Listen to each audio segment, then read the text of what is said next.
So, reports today, as we sit here on Sunday, whatever this is, the 25th of August. Reports. Michigan receives NCAA notice of allegations. Well. The NCAA can be sloppy about every other thing under the sun, but they will not be sloppy about timing. Because, friends, this is also the week that the Connor Stallions Netflix documentary drops. They don't care about that, I promise you. These are the most fragile, vain people on the face of the earth. The NCAA very much cares. They probably got a countdown clock in their facility to the Connor Stallions Netflix documentary. I don't care if that thing has nothing in it or if it's loaded with bombshells. These people very much care. So what's happening here? Well, nothing, probably quickly, because Michigan gets this thing, and that's standard operating procedure. If you've got an NCAA investigation into you, they wrap up the investigation, then they send you a notice of allegations. Basically, here's what we think you're guilty of. You've got 90 days to respond. Most of the time, that's just code for, okay, now the lawyers can go to work. So the reports are that pretty much what Pete Thamel and Dan Murphy put out a couple of weeks ago is what is in this thing, which is just brilliant because the word from the NCAA in their statement today was, for the sanctity and respect for integrity of the investigation, we're not releasing any details, mainly because we already leaked them a few weeks ago. Very convenient. Anyway, so the NCAA is not accidental about this timing. I am in wait-and-see mode on this. I've gotten some very fiery responses from you guys because I told you, well, me personally, based on what I've heard so far, I've heard definite evidence that Michigan had wrongdoing and they cheated. I've told you that there's a certain threshold, beyond which the allegations have to go for me to view their title as tainted. Thus far, it hasn't gone beyond that.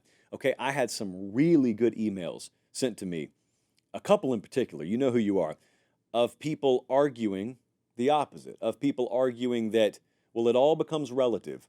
Once you allow for an ounce of it, you allow for an ocean of it, because once you start down the slippery slope, there's no coming up, and you're not wrong. You're not. In fact, a lot of you made really, really good points that I thought candidly were better than mine. Having said that, okay, let's say you've got your opinion on this, I've got mine.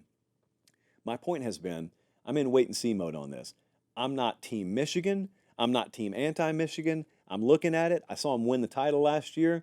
It's my personal feel that what I saw was pretty legitimate and authentic. You can disagree with that. That's fine. Reasonable minds can disagree. But I'm in wait-and-see mode because there is a world where some stuff comes out of this that you and I had never heard of before. There is that world. There's a world where the craziest, most fanatical rumors that have ever seen the light of a message board actually come true.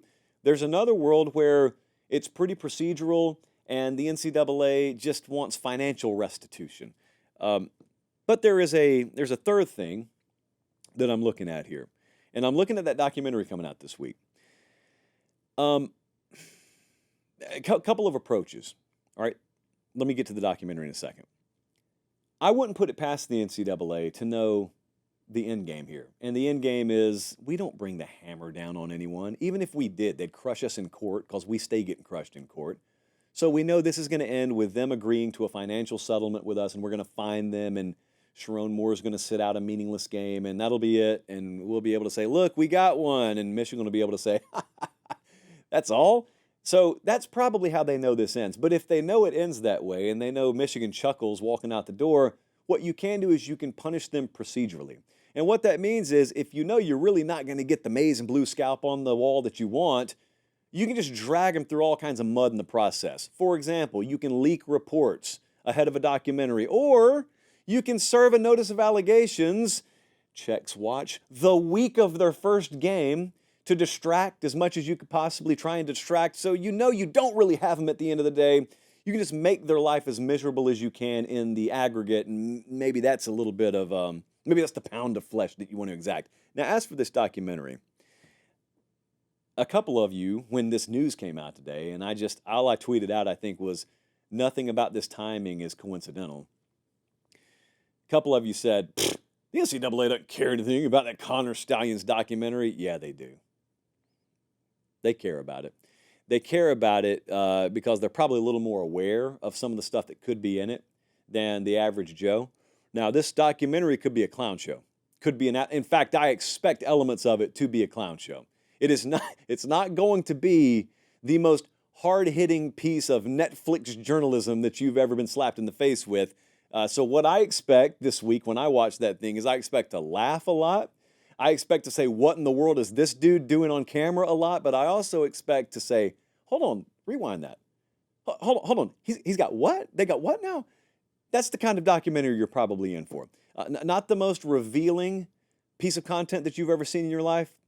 However, normally I would understand you guys when you'd be saying, well, the NCAA doesn't care what's in this documentary.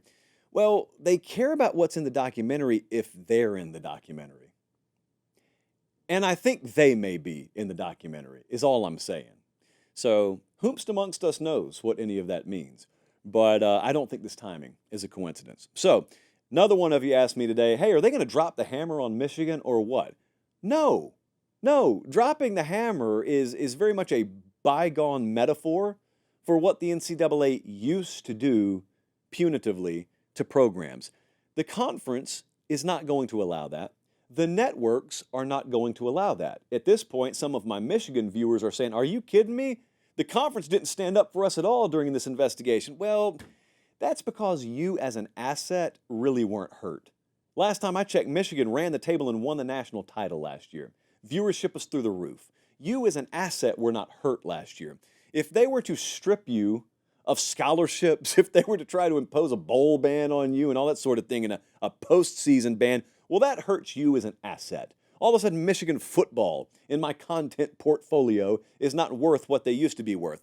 That's not an option. The NCAA doesn't run this sport. Networks do. And so if a network, or a conglomeration of them in the Big Ten's case, look and say, hold on, these folks in Indianapolis think they're about to do what? That's not happening. And whatever backroom dealings and phone calls need to be made will be made. That's not going to be allowed to happen. So it is very, very, very likely that dropping the hammer NCAA style in 2024 just means we're going to hit you financially. You know, the other member institutions are no friends of Michigan right now. Make no mistake about it. They're no friends of them, but they know that in a roundabout way, Michigan's worth is tied into their worth. So they're not going to allow them to be damaged as an asset. What they would allow is they would allow them to be hit individually financially, which is probably the end game here. So my follow-up, as it relates to this season on the field, is the NCAA about to do the same thing again? Are they about to arm Michigan again? Because last year, that team and that program bottled that whole deal up about as well as anyone could in an us against the world moment, and they won versus the world, by the way. Are they doing that again this year? Will it even matter? Does that stuff even matter, or do we make too much of that? They play Fresno State this Saturday in the Big House. They play Texas 2 weeks from now in the Big House. That'd be a pretty good game to go to. Imagine being there.